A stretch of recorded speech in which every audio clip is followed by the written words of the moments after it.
this is a racket I'm going to recommend for sure. Please, just 10 grams less would be really very nice indeed. The head collection for 2026 kept us waiting, but it has arrived with lots of surprises.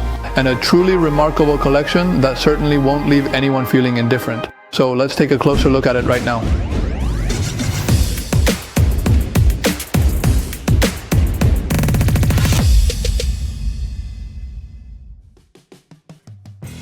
Alright, let's get started with the extreme range for 2026. First up, we have the Pro, truly a very diamond-shaped racket that is indeed.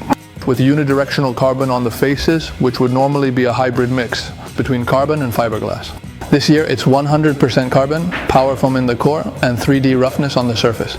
We can also see that for this year a different drilling pattern has been made, different with the smaller holes in the center and the larger ones on the outer edge, which also significantly increases the sweet spot sensation. We also have a high balance point of 27 centimeters and a sweet spot that is precisely located at the very top of the racket. Moving down to the throat, we have the same one as previous years with this horizontal reinforcement and the standard sized grip with the classic soft cap, which provides such great feel to everyone who uses it. With a rope style cord, this time featuring an easily interchangeable cord system, so that's essentially everything about the Pro model. Basically, it's still the very same excellent racket, but I almost dropped the Latin, we now have 10 grams less. This particular one weighs approximately 370 grams. Approximately, and the motion would be a bit lighter, around 360 grams, which is quite light for its size and overall design. And then now just really moving on to the next extreme team. Well, here we also have a much lighter weight and a lower balance. We have a balance point of 26.5 centimeters. The point 2 is a little bit lower as well. We also have 360 grams, and in this case we don't have a rough surface, nor the drilled pattern. All the holes are of a uniform size. It's also worth mentioning that it has fiberglass on the surface, which gives us a much soft feel. And well, it's also worth mentioning, since it was implemented, it's always good to add that the rackets also have a protector on the upper part of the racket, so it already comes with that extra protection, and that way we don't damage the racket itself, and it can also be easily replaced. We also have the offset 2.0 and graphene to improve the feel of the racket, and also optimize its technology without increasing its weight. So that's everything about the stream range. Don't worry, because I know we've tested them on the court, and we're actually going to see exactly how all of them perform.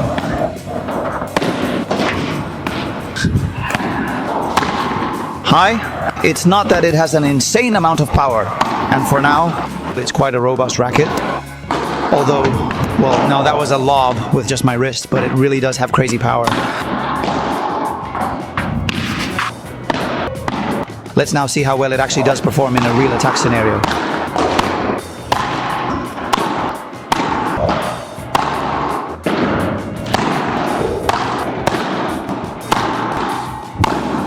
Am I truly carrying this right now in this very moment and experiencing all of this, huh? Oh my goodness, oh my gracious, what an absolutely incredible, overwhelming, and utterly chaotic racket this is. Wow, just absolutely wow. I am completely taken aback by all of this.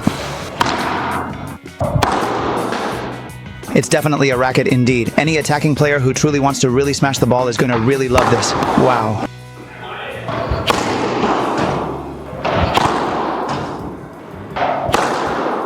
There's plenty of power. Well, I think the proof of how good this racket is that we've spent the whole day testing rackets with balls that aren't new. And with this racket, it's the one I've been able to get the most balls out with and feel the most comfortable. So I think the defining feature of this one is the power you can get out of it. Honestly, it feels very similar to the one from Coelho. It would actually be cool to do a comparison to see what the differences are between them. But anyway, what I've noticed with this racket is a really big sweet spot, incredible power.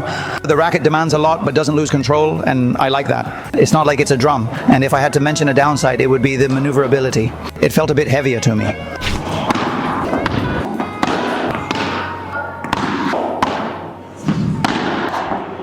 I truly do not quite understand what you are trying to convey to me.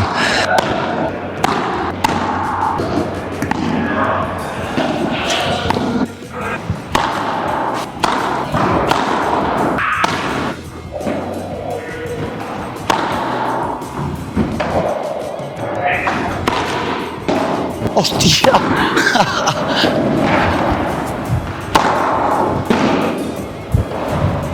Ay.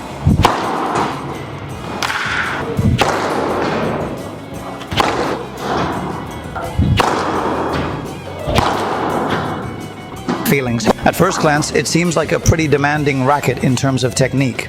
I think the sweet spot is a bit smaller.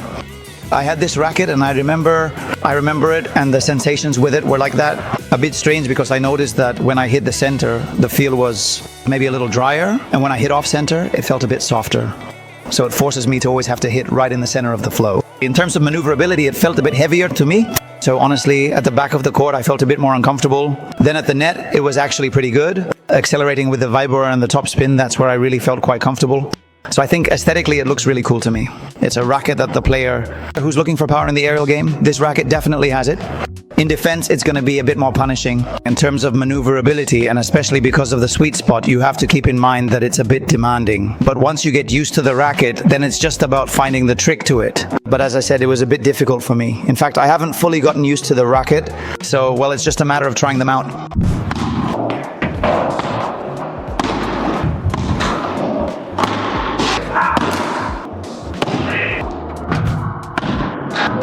Let Felix run. Well, for now it truly feels to me like a super light tennis racket, right? Like the Extreme, perhaps, really quite. I had one of those Politas, and they've always been known for that.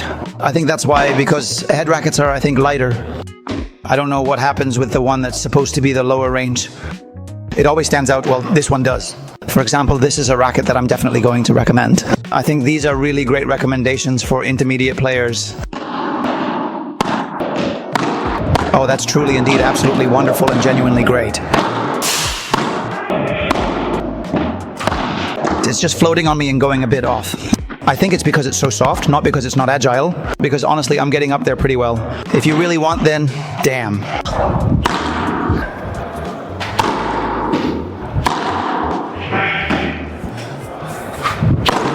No, mal pegado. Hey.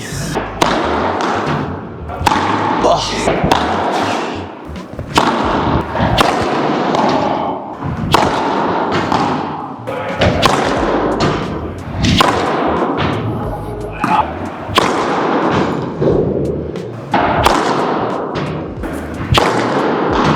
Ay, esa está de perlas, eh.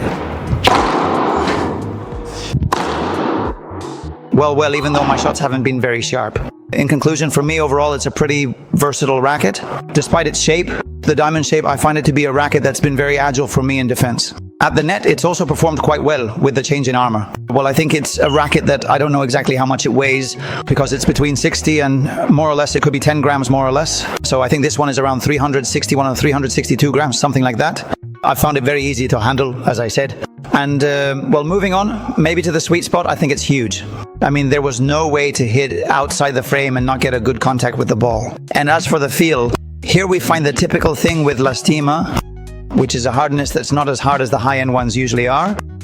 But still, it's never going to be a racket that gets completely soft. So maybe I would say it's a medium hardness, just a bit below that of the overall NOx emissions level, with a feel that is definitely more absorbent than dry.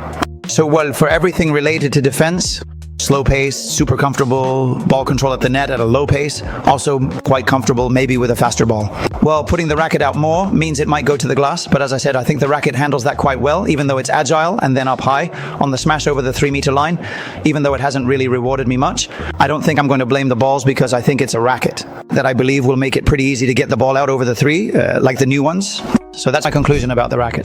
To wrap up with the new Extreme range, let's start with the team. I find it interesting. We were just talking about it earlier. The team models are always good. It doesn't matter if it's from the Extreme line. The team models always perform well. I think it's a pretty classic choice with fiberglass. Honestly, I've spent almost my whole life used to playing with fiberglass, so I felt very comfortable, very agile, with a pretty large sweet spot and a medium hardness, which is true that maybe with a fast ball, you have to be careful with your swing, because if not, it can float. But I think it's a pretty solid choice for the player who's looking for a racket that's not top of the line and who wants to feel comfortable, to be at ease with the lightness of the racket, and also wants to get a bit of power out of it. I think it's a very well-balanced racket in that regard. With the motion, maybe it's the one I've had the most trouble with. For example, Felix loved it. He felt very comfortable with it from the start, and it took me quite a while to get used to the racket. I think it has an interesting feature, which is that in the center of the racket, it feels quite firm, pretty rigid, quite hard. As for the sweet spot, it's more towards the outside. It feels strange to me because usually it's the other way around. It's been quite interesting. It's a racket that hasn't felt especially light to me at the back of the court. But I also don't think it's a racket that's very hard to move. But I haven't felt as comfortable as with the team. And then it's true that up top it does help quite a bit. So for being a hybrid between the Team and the PRO, it fits quite well since it's a racket that's right in the middle. Lastly, with the PRO, the sensations are very similar to Coelho's. This is a pretty robust racket, and it definitely felt quite heavy initially, especially when compared to my usual racket, the previous one. This one really does feel heavy to me, but honestly, I was super comfortable with the sweet spot, which was very large, and with the feel of the ball. When I say it's similar to Coelho's, it's because with Coelho's racket, we already mentioned that it's a racket that, despite being able to generate power and bounce, it's not a soft racket. I mean, no, you're not going to lose control at a high pace, not at all, quite the opposite. In fact, what you'll gain is more bounce. Maybe it's the hard feel that's the opposite of the hack, which has a much drier hardness. This one, I think, has a more flexible hardness. On the upper side, this racket seems to me to be probably one of the most powerful this year, along with Coelho's, Galan's, or LeBron's impressive performances. I think you can get a ton of power out of it. And as I've already said, for players who want to enjoy the aerial game, I think this is the #1 racket. This is the end of the video about Heads collection for 2026. Remember, right here you have Zona de Padel channel button to subscribe and not miss any news. And over here, another review and comparison video that you can't miss. And I'll say goodbye now because the video is ending.